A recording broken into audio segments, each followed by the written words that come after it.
transtorno do déficit de atenção e hiperatividade, popularmente conhecido TDAH. Você já ouviu falar em TDAH? Como pode ser feito o tratamento? Nós convidamos a doutora Karine Cunha, que é médica psiquiatra e vai falar sobre esse tema. Confira.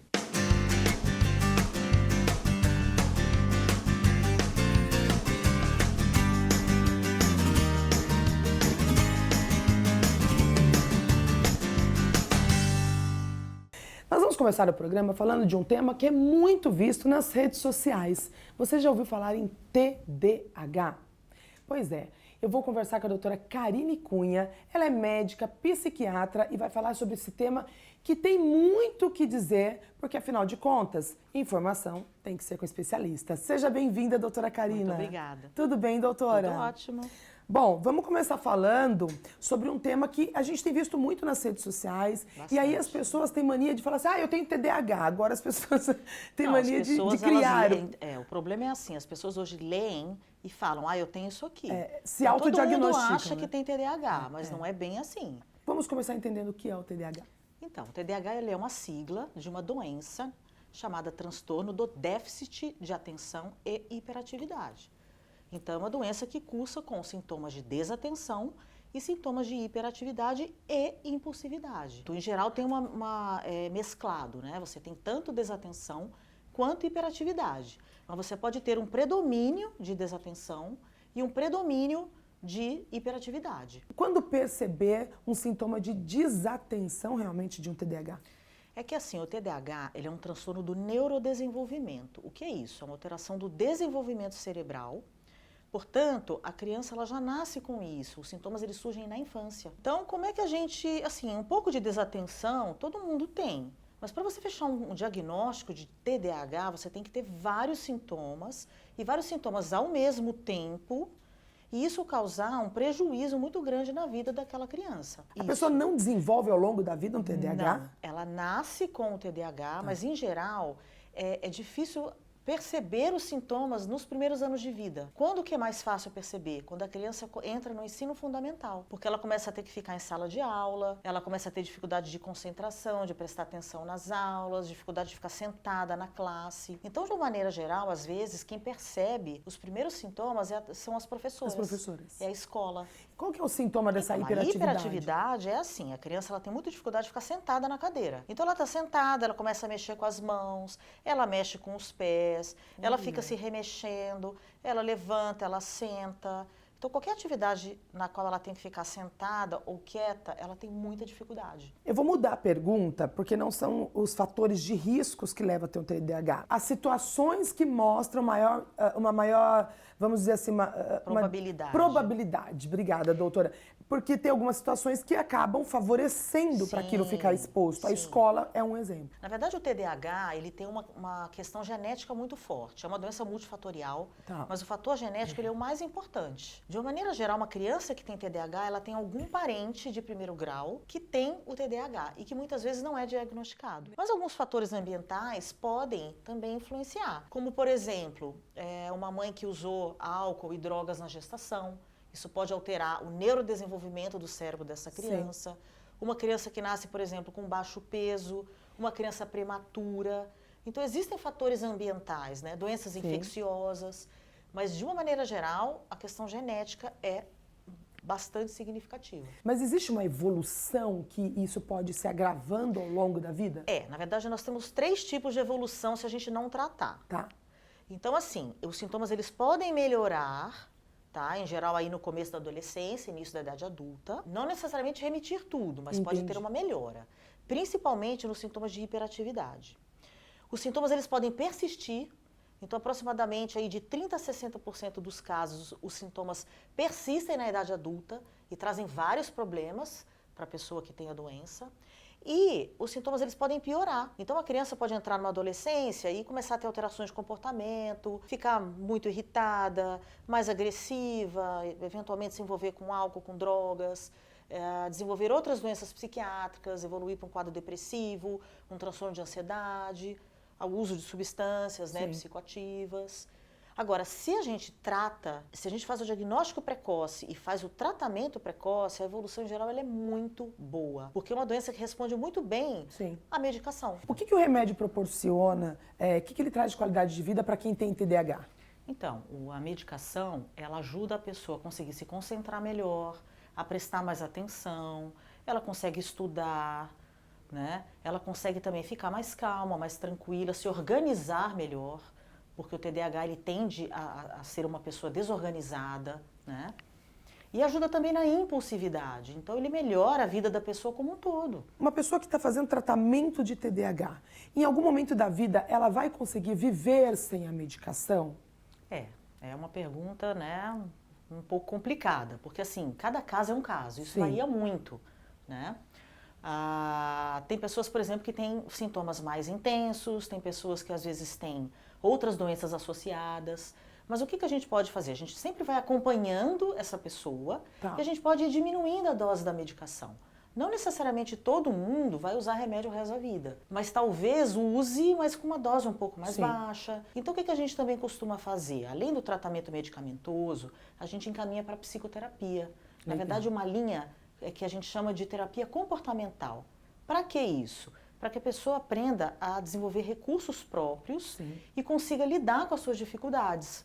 A pessoa que ela percebeu o TDAH, vamos dizer que ela percebeu alguém em casa que tem TDAH e aquela pessoa tem uma certa resistência ao tratamento.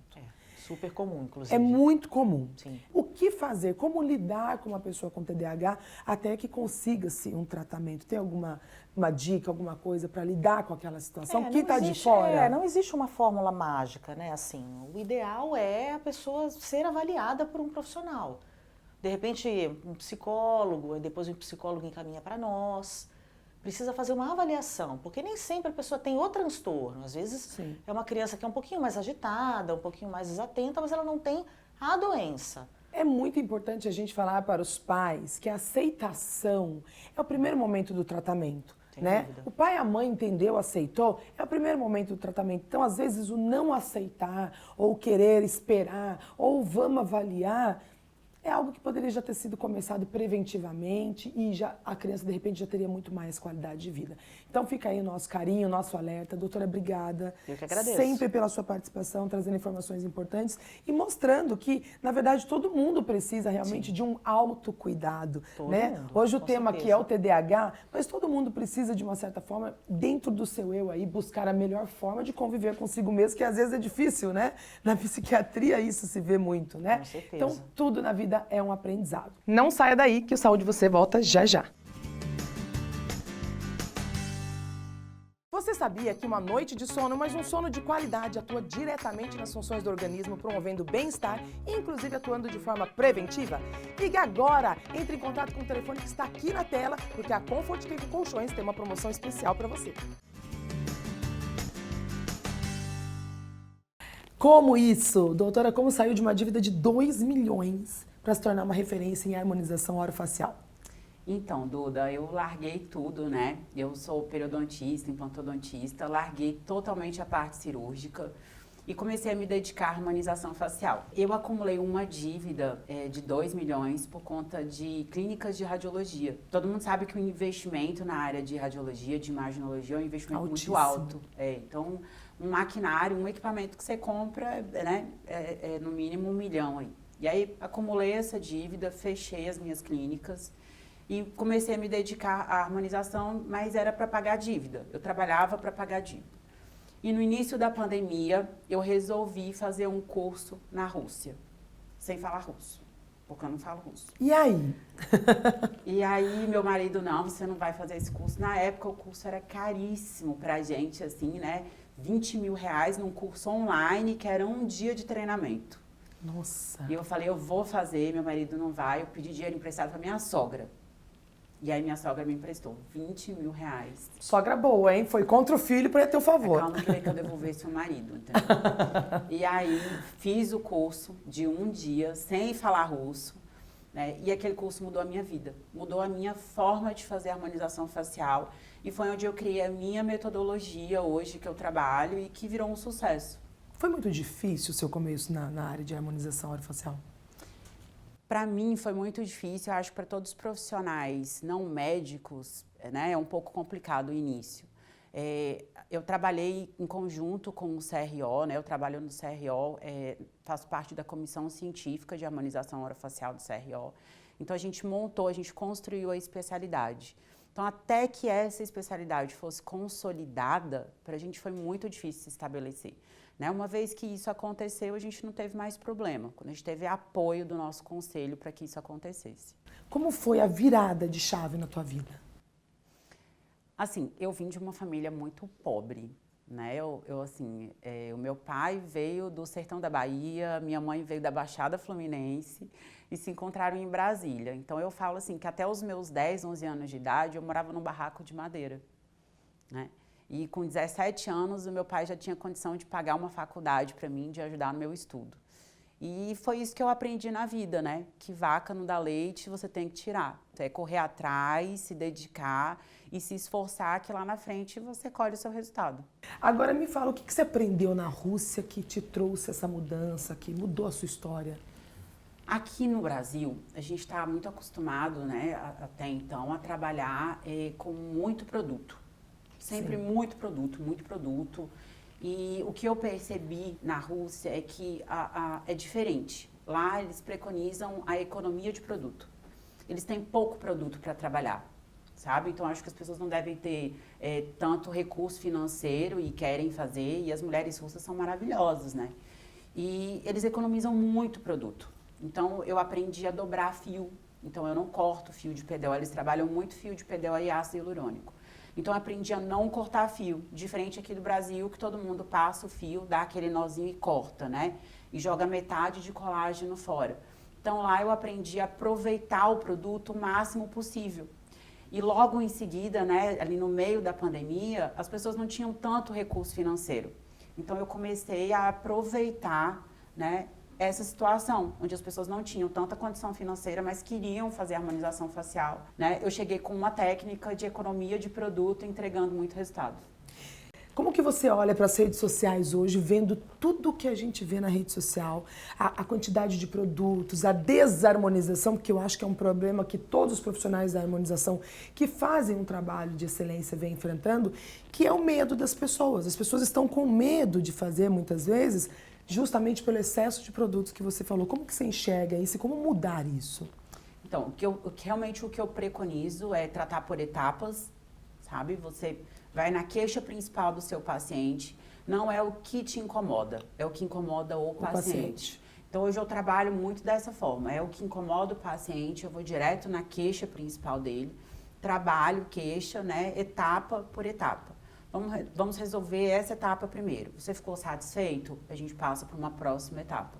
Né? E assim até que ao final de um ano o paciente Sim. esteja satisfeito com o resultado que a gente entregou. E você ministra cursos, como funciona online, presencial? Então, por conta da pandemia, né, eu acabei migrando para o online, ainda palestro em muitos congressos nacionais e internacionais sobre harmonização, mas o meu foco mesmo é o online. E às vezes as pessoas falam assim, mas eu tenho receio de não aprender o conteúdo, de não conseguir replicar. Eu falo, gente, eu fiz um curso na Rússia, sem falar russo, isso é muito importante. O curso não tinha tradução, era em russo mesmo. E aí, Patrícia? Quando a gente já faz procedimento e a gente vê, acho que é mais fácil, né? Fácil. Eu já trabalhava com harmonização desde 2011, trabalhava com fios desde 2013. Entendi. Então já tinha uma experiência boa Sim. com fios. Eu só peguei a sacada A técnica. Isso, de reaproveitar o fio, né? Entendi. De fazer essa fixação com o fio, essa E ancoragem funciona com o fio. super bem online. Exatamente. Patrícia, você é um sucesso. Ela ministra cursos, tem cursos online. E eu quero agradecer você, porque você volta. Você tem muita coisa da sua história para contar e falar desse mundo tão maravilhoso que é a harmonização. Te espero mais vezes aqui no Saúde Você. Ai, obrigada. Não deixe de acompanhar, porque domingo que vem tem mais Saúde Você aqui na Band.